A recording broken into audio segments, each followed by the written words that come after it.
పేరు పేరు వాళ్ళు వృద్ధులై ముసలవుతున్నా కూడా వాళ్ళకి పిల్లలు కలగలేదు. దేవుడు అన్నాడు, ఆమె 75 సంవత్సరాల వయసులోనే ఇదిగో మీకు సంతానం ఇస్తాను అన్నప్పుడు 25 సంవత్సరాల వరకు వెయిట్ చేసి ఆ లోపు ఏమన్నదంటే, ఏమో ముసలైపోయి చచ్చిపోతుందేమో అని సారా ఏమన్నది తన భర్తతో అబ్రహాంతో అన్నది, ఇదిగో మా పని మనిషి ఉన్నది కదా, ఆమెకి భార్యగా చేసుకొని ఆమె ద్వారా అయినా మనకు సంతానం కలుగుతుంది కదా అని అన్నప్పుడు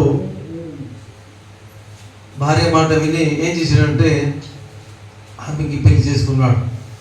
ఆమెకి చేసుకుని ఆమెతో పోయినప్పుడు ఆమె గర్భవతి అయింది. హల్లెలూయా. ఎప్పుడైతే గర్భవతి అయిందో చూడండి, బైబిల్ 7వ వచనం చదవండి ఒకసారి. 8వ వచనం. 8వ వచనం.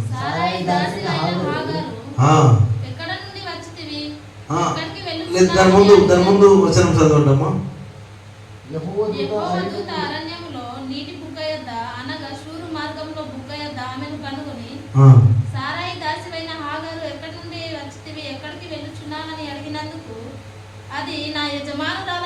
ఒకసారి అమ్మా 5వ వచనం చదవండి. అప్పుడు సారాయి, నా ఉసురు నీకు తగులును, నేనే నా దాసిని నీకు అగ్గిట ఇచ్చిన తర్వాత తాను గర్భవతినని తెలుసుకున్నప్పుడు నేను దాని దృష్టికి నీచమైన దానిని తిని. హల్లెలూయా. యజమానురాలు ఒక పని మనిషి దృష్టికి ఏమైపోయింది? నీచమైన దాన్ని, అంటే తక్కువ చేసి చూస్తా ఉన్నది. నీ ముసలైపోయినా నీ పిల్లల కనలేదు, నేను వెంటనే గర్భం ధరించుకున్నాను అని నీచమైనది అన్నప్పుడు ఈమె శ్రమ పెడుతుంది. ఎవరు? ఈ సారాయి శ్రమ పెట్టినప్పుడు విసిగిపోయి, మరి ఏరల సంగతి ఎలా ఉంటుందంటే పెద్దదానికి పెత్తనం ఉంటుంది కదా, అలాంటిది చిన్న భార్య పెత్తనం చెల్లిస్తా ఉన్నది. పెద్దనం చెల్లిస్తా ఉన్నప్పుడు పెద్దదానికి ఇంకా కోపం వచ్చి దానికి బాగా శ్రమ పెట్టినప్పుడు ఆమె ఏం చేస్తుందంటే ఆ ఇంటి నుండి విడిచి వెళ్ళిపోతూ ఉంటుంది. వెళ్ళిపోతున్నప్పుడు మంచి దారిలో యెహోవా దూత, దేవుని దూత కనబడి, ఇప్పుడు చదవండి 8వ వచనము. సారాయి దాసివైన హాగారు ఎక్కడ నుండి వచ్చితివి, ఎక్కడికి వెలుచున్నావని అడిగినందుకు నా యజమానురాలైన సారాయి యుద్ధ నుండి పారిపోవచ్చున్నాను నేను. అందుకు దూత ఏమంటది? నీ యజమానురాలు చేతి తిరిగి వెళ్ళి ఆమె చేతి కింద అణిగి ఉండు. హల్లెలూయా. ఒక్కొక్కసారి మనం కూడా మన దైవజనులు అంటే మనకన్నా చీపిగా కనిపించినప్పుడు నీచంగా చూస్తూ ఉంటాం కదండి. నాకు పలుకుబడి ఉంది, ఇతనికి లేదు అంటే మన యజమానులు మనకన్నా చదువు తక్కువ ఉంటే ఉండవచ్చేమో, మన యజమానులు మనకన్నా ఉద్యోగము తక్కువ ఉంటే ఉండవచ్చు. మనం ఏం చేస్తూ ఉంటాం? నా యజమానుడికి తక్కువ. కొంతమంది చూడండి మన ఆఫీస్లో అటెండర్లకు పని చేస్తూ ఉంటారు, సీనియర్స్. వాళ్ళకి 1,00,000 రూపాయలు జీతం ఉంటుంది, ఎంఆర్ఓ గారికి 40,000 ఉంటుంది. ఎంఆర్ఓ గారికి 40,000 ఉంటుంది జీతం. ఇక అటెండర్కి ఎంత ఉంటుంది? 1,00,000 రూపాయలు జీతం. అంటే సీనియర్ని బట్టి ఆయనకి పెరుగుతుంది, ఈయనకేమో ఆయన ఎంఆర్ఓ అయినా సరే ఆయనకి ఎంత ఉంటుంది జీతం. అప్పుడు ఈయన అనుకోవాలి, ఏంటంటారు నా ఎంఆర్ఓకి ఆయనకన్నా నాకు ఎక్కువ జీతం ఉంది, ఆయనకి నేను ఎందుకు పడతాను కదా. మంచి బంగ్లా కలిగి ఉంటే ఉండవచ్చు, లేకపోతే మంచి హోదా కలిగి ఉంటే ఉండవచ్చేమో, కానీ దైవజనులకి ఎప్పుడు చీపుగా చూడకూడదు. హల్లెలూయా. దైవజనులకి అడిగి ఉంటే మీకు ఆశీర్వాదం. బైబిల్ చెప్తా ఉన్నది కదా, నీ యజమానుల దగ్గరికి తిరిగి వెళ్ళి ఆమె చేతిలో అణిగి ఉండు, నీవు పెద్దనము చెల్లించము అంటాడు. హల్లెలూయా. ఎప్పుడైతే అణిగి మనకి ఉంటామో బైబిల్లో రాయబడి ఉంది, మీకు ఆశీర్వదిస్తారు అన్నాడు. ఎప్పుడైతే నీ లోబడి ఉంటావో నీకు ఆశీర్వాదం ఉంటుంది. హల్లెలూయా. మనం లోబడి ఉండాలి. మనకు ఎక్కువ డబ్బు ఉందని, దైవజనుడికి లేదు కదా అని, లేకపోతే మన ఆఫీసులో పనిచేసే యజమానుడికి అంత లేదు, ఆ ప్యూన్కి ఎక్కువ ఉన్నది అనేసి మనం విరవీగకూడదు. యజమానుడే, దాసుడు దాసుడే. హల్లెలూయా. మన యజమాని చేతి కింద ఎప్పుడైతే మనం అణిగి ఉన్నామో ఏమవుతుంది మనకి? దేవుడేమన్నాడు? నీకు కూడా ఆశీర్వదిస్తాడు అన్నాడు. హల్లెలూయా. ఎప్పుడు ఆశీర్వదిస్తాడు? యజమాని చేతి కింద అణిగి ఉన్నప్పుడు. అణిగి ఉండడం అంటే ఏంటి? మాట్లాడాలి. అణిగి ఉండడం అంటే ఏంటి? లోబడి ఉండాలి. హల్లెలూయా. ఎప్పుడైతే మనం లోబడి ఉంటామో, కింద చదవండి, 10వ వచనం చదివినప్పుడు తెలుస్తుంది.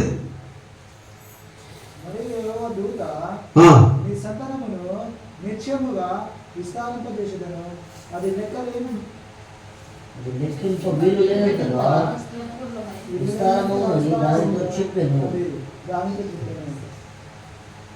ఒకరు గుమ్ముగా ఒకరు గుమ్ము చదువుతున్నారు.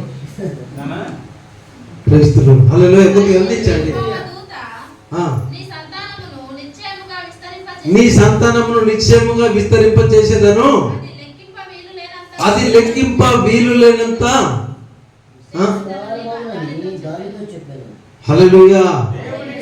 విస్తారం అవుతుంది. నీకు ఆశీర్వదిస్తాను. నీవెందుకు అమ్మ పారిపోతా ఉన్నాం? నీ యజమానురాలు చేతి కింద నీ మళ్ళీ తిరిగి వెళ్ళి అడిగి ఉండు. నీకు నేను కూడా, నీ దాసివైనా సరే, నీ పని మనిషి అయినా సరే, నీకు నేను ఆశీర్వదిస్తాను. హల్లెలూయా. ఏది గొప్ప? పారిపోవడం గొప్ప, మళ్ళీ తిరిగి వచ్చి లోబడి ఉండడం గొప్పవా? పారిపోతే ఇంకా దానికి ఇంకా అక్కడతో చాప్టర్ క్లోజ్ అవ్వను. కానీ ఏమైంది? నీకు తిరిగి వెళ్ళు, నేను నీకు దీవిస్తాను. హల్లెలూయా. దైవజనుడు కూడా ఒక్కొక్కసారి సంఘస్థులు కోపం అయిపోతూ ఉంటారు కదా. ఆడమాట నేనెందుకు విన్నాను? అంతేనా? ఆడకన్నా నాకు చదువు ఎక్కువచ్చు, ఆడకన్నా బైబిల్ నేను ఎక్కువ చదువుతాను. ఈ దైవజనుడికి సరైన కంఠము అంటే స్వరము ఉండదు. నాకు మంచి స్వరం ఉంది, ఆయనకి నేను లోబడాలా కదా? అంతేనా? ఆయనకి నేను లోబడతానా? నేనేంటి వాడేంటి? అంతేనా? ఈ హాగారు అలాగే అన్నది కదా, బైబిల్లో ఉంది. బైబిల్ ఉన్న మాట నేను మాట్లాడుతా ఉన్నాను. అంతేనా? ఆయన మాట నేను వింటానా? నా హోదా చూడు, నా ఇల్లు చూడు, నా బంగళా చూడు, నా కారు చూడు. అంతేనా? దైవజనుల మాట నేను వింటానా? అంతేనా? అలాంటి ఆశీర్వాదం ఉంటుందా మనకి? ఆశీర్వాదం ఉండదు. హల్లెలూయా. చూడు, ఈ మాట నాకు ఒక మాట గుర్తొస్తా ఉన్నది. యేసు ప్రభు భూమి మీద ప్రతినిధంగా సేవ చేసే సమయంలో మత్తయి సువార్త 17వ అధ్యాయం అనుకుంటాను, ఒకసారి చదివి సహకరించండి. మత్తయి సువార్త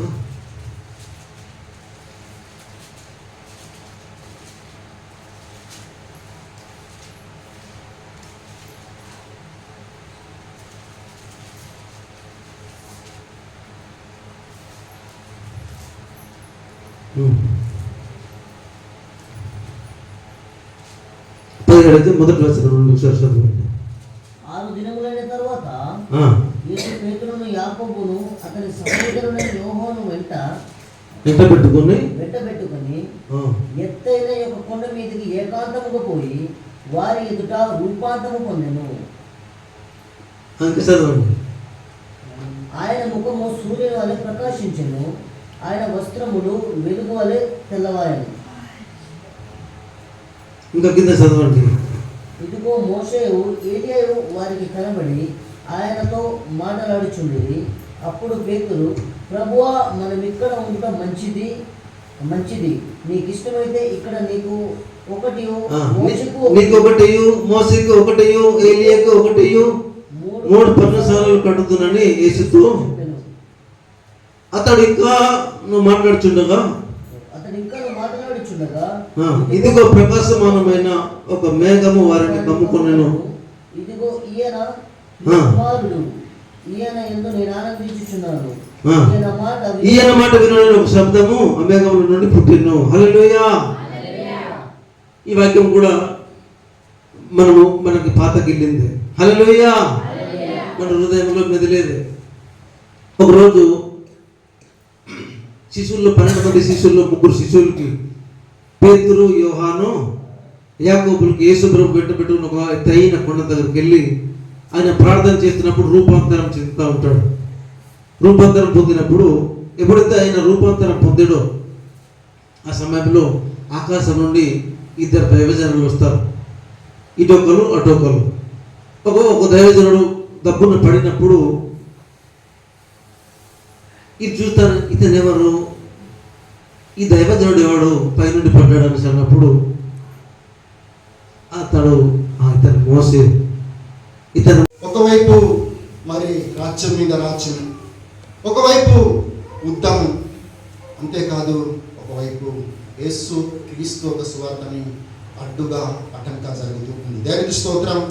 అందుకే మనము బైబిల్ వాక్యము యేసు క్రీస్తు ప్రభు వారు చెప్తున్నారు, నా రాకడకు ముందు అనేక శ్రమలు వస్తాయి, నిందాలు వస్తాయి, అంతేకాదు రాజ్యం మీద రాజ్యం వేస్తాయి, అక్కడక్కడ భూకంపాలు కలుగుతాయని యేసు క్రీస్తు ప్రభు వారు భూమి మీద ఆయన ఒక మరి 33.5 సంవత్సరం బ్రతికి ఆయన దేవుని ఆ ఒక రాజ్యం వెళ్ళక ముందు ఆయన తన శిష్యులతో అనేకులతో చెప్పి వెళ్ళి ఉన్నాడు. ఆ మాట మనం పరిశుద్ధ గ్రంథంలో మనం చూస్తాం. దేవునికి స్తోత్రం. హల్లెలూయా. యేసుక్రీస్తు కొరకు ఈరోజు నీవు నేను మనము సిద్ధపాటు కలిగి ఉన్నామా, లేకపోతే మా జీవితంలో మనం అట్టి రీతిగానే వెళ్ళిపోయి ఉంటున్నామా? దేవుని సంగమా బైబిల్లో చాలా స్పష్టంగా హెచ్చరిస్తుంది. యేసుక్రీస్తు ప్రభు అంటున్నారు, ఆయన వచ్చున దినము నీవు నేను మనము సిద్ధపాటు కలిగి ఉంటున్నామా, లేకపోతే ఆయన కొరకు మనం అట్లాగనే ఉంటున్నామా? నీవు నేను మనము ఈరోజు ఆయన వాక్యాన్ని చూసుకుంటూ సిద్ధపాటు కలిగినటువంటి సంఘంగా మనం ఎప్పుడైతే ఉండగలుగుతున్నామో మనము ఒకరోజు రక్షణ పొందగలిగేటువంటి సమయం ఉందని బైబిల్ వాక్యం చాలా స్పష్టంగా చెప్తూ ఉన్నాయి. దేవునికి స్తోత్రం. హల్లెలూయా. మన జీవితంలో యేసుక్రీస్తుని మనము చిత్రీకరించుకునేటువంటి వారుగా ఉందాం. ఉదాహరణతో నేను దేవుని వాక్యం చెప్పాలనుకుంటున్నాను. ఒకరోజు ఆఫ్రికా దేశంలో ఒక మందిరం ఒక విద్యాట నిర్మించాడట. ఆయన ఉన్నతమైనటువంటి మందిరం, చాలా మరి సుమారు 100 అడుగులు ఎత్తు కలిగినటువంటి మందిరం కట్టాడు. మందిరం కట్టిన తర్వాత ఆ వ్యక్తి అనుకున్నాడట, ఆ పాస్టర్ గారు, ఈ మందిరంలో నేను కనబడేటువంటి ఒక పెద్ద గడియారం నేను దీనికి శిల్పి చేత నేను చిక్కించాలి, అనేకులు ఈ గడియారాన్ని చూడాలి, మందిరం వచ్చేవారు అని అనుకున్నాడట. ఒకరోజు శిల్పిని పిలిపించుకున్నాడు. ఆ ఒక గడియారము చెక్కడం మొదలు పెట్టించాడట. దేవునికి స్తోత్రం. గడియారమును ఆ శిల్పి చెక్కుతుంటున్నప్పుడు క్షణంగా జారిపోయి ఆ వ్యక్తి పడిపోవడం జరిగిందట. కానీ ఆయన పడిపోవడం జరగడము, ఆ ఒక మందిరము, ఆ ఒక మరి ఆ ఒక బయట గొర్రెలు అలాగే వెళ్తుంటే ఆ శిల్పి మందిరము పైన గడియారం చెప్తున్నటువంటి ఆ శిల్పి ఆ గొర్రెపిల్లపై పడ్డాడట. అలాగే గొర్రెపిల్ల మాత్రము ఆ ఒక శిల్పి మరి పడ్డ గొర్రెపిల్ల తునకలైపోయిందట. దేనికి స్తోత్రం.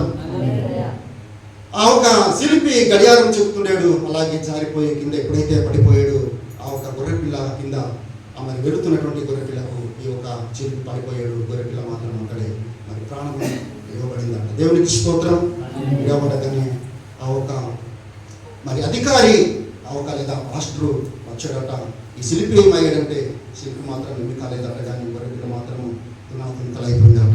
అంతేకాదు అప్పుడు అన్నాడట, ఈ శిల్పికి ఏమి కాలేదు, నేను ఇక్కడ గడియారం నేను చెక్కిస్తుండేను, కానీ మందిరము మరి అనేకులు వచ్చి గడియారము చూడగలుగుతారని, కానీ నేను ఆ ఒక మరి గడియారానికి బదులుగా నేను ఈ యొక్క మరి చిలిపి రక్షించింది గొర్రెపిల్ల కాబట్టి మరి ఈ గొర్రెపిల్లని నీవు అక్కడ చెప్పమని ఆ ఒక శిల్పికి మరి ఆజ్ఞ ఇచ్చాడు. దేవునికి స్తోత్రం. హల్లెలూయా. నీవు నేను మన జీవితంలో యేసు క్రీస్తు అనేటువంటి గొర్రెపిల్లను మన హృదయంలో మనం చిత్రీకరించుకునేటువంటి వారిగా ఉండాలనే బైబిల్ వాక్యం చాలా స్పష్టంగా హెచ్చరిస్తుంది. దేవునికి స్తోత్రం. నీవు నేను మనమందరం కూడా యేసు క్రీస్తుని మన హృదయంలో మనం చిత్రీకరించకపోతే ఒకరోజు భూమి మీద యేసు క్రీస్తు ప్రభు వారు మరి రానై ఉన్నాడు. ఆ దినంలో నీవు నేను మనమందరం కూడా విడవబడినటువంటి సంఘంగానే మిగిలిపోతాం, కానీ ఎత్తబడిన సంఘంగా మిగిలిపోమని బైబిల్ వాక్యం చాలా స్పష్టంగా హెచ్చరిస్తున్నాం. అందుకే మనము ఈ దినంలో చూస్తున్నప్పుడు మనము చివరి దినంలో ఉన్నాం, ఆఖరి గడిలో ఉన్నాం. కాబట్టి యేసు క్రీస్తును నీ హృదయంలో నా హృదయంలో మనం చిత్రీకరించుకునేటువంటి ఒక సంఘంగా మనం మారుతున్నామా, లేకపోతే మనము అట్లాగనే మనం మిగిలిపోతున్నామా? బైబిల్ వాక్యం చాలా స్పష్టంగా హెచ్చరిస్తున్నాం. అందుకే నీవు మనమందరం కూడా ఈ రాత్రి ఆయన కొరకు మనం సిద్ధపాటు కలిగేటువంటి సంఘంగా మారుతాం. యేసు క్రీస్తుని మన హృదయం ఇద్దాం. మనం మన హృదయంలో యేసు క్రీస్తుని మనం చిత్రీకరించేటువంటి ఒక సంఘంగా మారిందాం. బైబిల్ వాక్యం చాలా స్పష్టంగా చెబుతుంది. ఒకసారి మన దేవుని వాక్యంలోకి వెళ్దాం.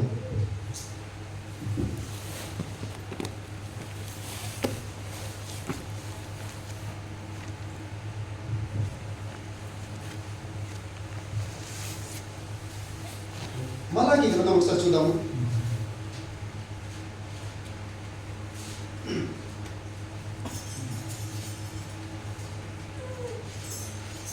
మలాకి 3వ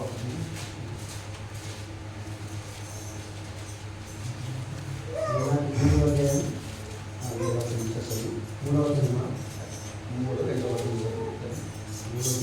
అయితే ఆయన వచ్చి దినమున ఎవరు సహింపగలరు? అయితే ఆయన వచ్చి దినమున ఎవరు సహింపగలరు? ఆయన అడుగుపడగా ఎవరు ఓడగలరు? ఆయన కంసాలి అగ్ని వంటి వాడు, చాతని వాడి సబ్బు వంటి వాడు, వెండిని శోధించి నిర్మూలము చేరువాడినట్లు కూర్చొని ఉండును. లేవీయులు నీతిని అనుసరించి యెహోవాకు నైవేద్యములు చేయనట్లు వెండి బంగారములను నిర్మూలము చేయు రీతిని ఆయన వారిని నిర్మూలనకు చాలు.